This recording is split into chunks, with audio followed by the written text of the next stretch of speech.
आजकल के बच्चों का जो चलन है, जो ट्रेंड है, लव मैरिज ठीक या गलत, इसी टॉपिक पर मैं आपको आज एक बात बताना चाहती हूँ, एक कहानी सुनाना चाहती हूँ। यदि आपको पसंद आए तो अवश्य लाइक और सब्सक्राइब कीजिए। सुनिए मेरी कहानी।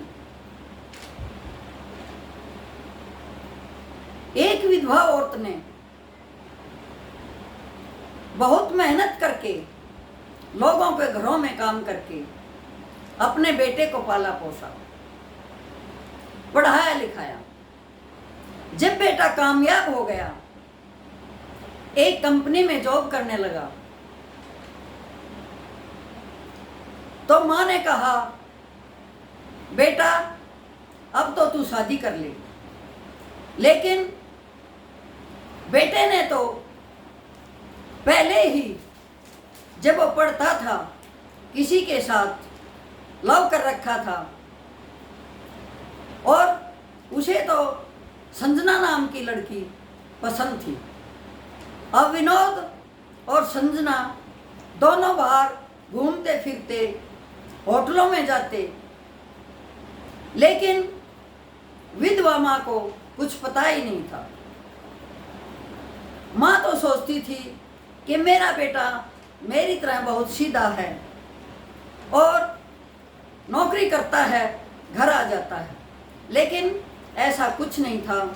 वो तो संजना के चक्रों में इतना आ चुका था कि उसे तो उसके अलावा कुछ नहीं सूझता था। अब माँ ने विनोद को कहा, बेटा अब तू शादी लायक हो गया है, तेरे लिए कोई लड़की देख लेती हूँ। विनोद ने कहा, माँ मैंने लड़की देख रखी है, आपने उसी से मेरी शादी करनी होगी। अब लड़की आजकल के टाइम की थी, मॉडर्न थी। उसकी माँ ने, विनोद की माँ ने लड़की को देखा, उसके हाव भाव देखकर माँ ने कहा, बेटा इसके साथ हमारा गुजारा नहीं होगा, तू रहने दे। लेकिन विनोद तो संजना के प्यार में पागल था। उसने कहा, माँ मैं तो शादी इसी से करूँगा। अब क्या होता है कि माँ मानती नहीं है और वो ऊपर से होकर कोर्ट मैरिज कर लेता है और संजना को लेके अपने घर आ जाता है। अब विधवा माँ क्या करती, उसने तो उनको आशीर्वाद देना ही था। अब जो ही वो घर में आता है, संजना के नखरे और भी ज़्यादा बढ़ जाते हैं। वो अपनी सास को एक नौकरानी की तरह ट्रीट करती थी, नौकरानी ही समझती थी। अब वो विनोद को लेकर शहर में रहने लग गई संजना, और विधवा माँ वहीं गांव के घर में अकेली रहने लग गई। जैसे तैसे जीवन बीत रहा था, बुढ़ापा तो आना ही था। अब विनोद ने कहा कि चलो माँ को ले आते हैं गांव से, क्योंकि अब वो वृद्ध हो चुकी है, अपना काम खुद नहीं कर सकती। अब संजना तो बिल्कुल भी इस बात से सहमत नहीं थी कि उसकी सास उसके पास आए।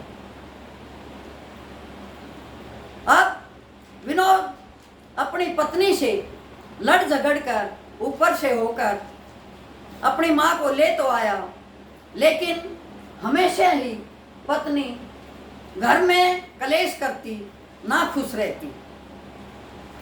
एक दिन क्या हुआ, पत्नी की सहेलियां आई हुई थी। उसने कहा कि आप इनको पानी पिलाओ। अब शीशे के गिलास ट्रे में रखकर जो ही बुढ़िया माँ उनके पास जाने लगी, उसका पैर फिसल गया और वो गिर गई और सारे गिलास टूट गए। इस पे उन संजना की सहेलियों ने कहा, संजना तूने कैसी नौकरानी रखी है, जब इससे काम ही नहीं होता तो पगार क्यों देती हो, निकाल दो इसको, कोई दूसरी नौकरानी ले आओ। अब ये बात सुनकर माँ का कलेजा फट गया, हृदय छलनी छलनी हो गया, लेकिन करती भी क्या। बेटे के ऊपर बहू का ज्यादा आधिपत्य था, वो उससे डरता था, क्योंकि आजकल की लड़की थी, हर रोज उसे तलाक का भय दिखाती थी, उसे पुलिस का भय दिखाती थी। इस वजह से विनोद बिल्कुल चुप रहता था।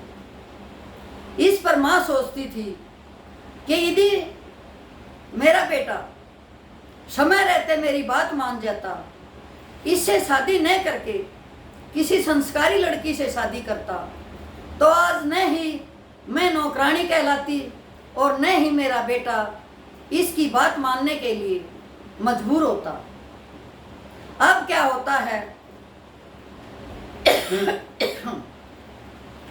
कि संजना ने इतना कलेश कर दिया कि विनोद को मजबूर होकर अपनी माँ को वापस गांव छोड़ के आना पड़ा। अब क्या होता है, छुट्टियां हो गई और संजना कहने लगी कि ठीक है, आपका खाना नौकरानी बना देगी, मैं 5-7 दिन के लिए अपने मायके जाती हूँ। अब विनोद की तो चलती ही नहीं थी।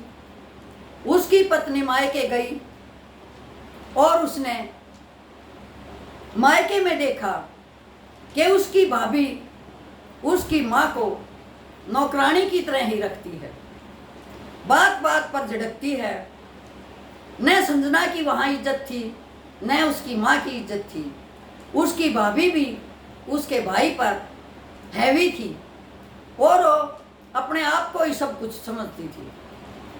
जब उसने माँ के ये हालात देखे तो उसके समझ में आया कि तू विनोद की माँ के साथ जैसा व्यवहार कर रही है, वैसा ही व्यवहार तेरे साथ भी हो रहा है। जो ही वो 10 दिन में अपनी मायके से आई तो उसका स्वभाव बिल्कुल बदल चुका था। आते ही उसने विनोद को कहा कि आपकी माँ गांव में अकेली रहती है, वृद्ध हो चुकी है, उसे ले आओ। अब विनोद सोचने लगा, ऐसा क्या हुआ कि ये मेरी माँ से इतनी चिढ़ती है, नौकरानी बताती है, और आज इसे इतना प्यार कैसे आया कि ये जो है मेरी माँ को शहर में बुला रही है। अब विनोद अपनी माँ के पास गया, बोला माँ हमारे पास चलो।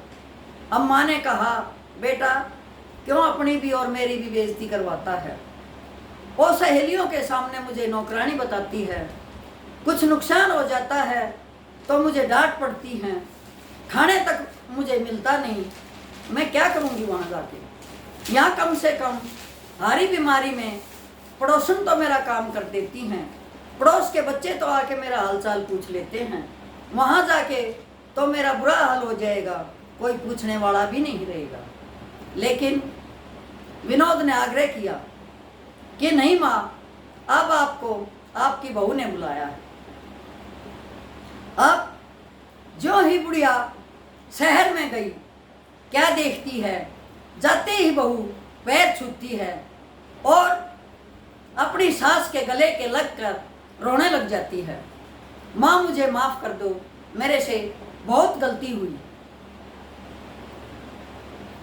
लेकिन माँ तो क्षमा की देवी होती है, उसने तो माफ़ी दे दी और उसे धन्यवाद किया कि बेटी चलो देर आई दुरुस्त आई। लेकिन मुझे ये तो बता कि तेरे स्वभाव में ये बदलाव हुआ कैसे। उसने सास के लिए अच्छा भोजन बनाया, अपने हाथों से खिलाया, उसको नहलाया, अच्छे कपड़े पहनने को दिए। बोली माँ आप तू काम मत करना, मैं नौकरानी लगा दूंगी, वो आपका भी काम करेगी, और हमारा भी काम करेगी। हम नौकरी से आएंगे तो सिर्फ उसको आप देख लेना और वही करेगी।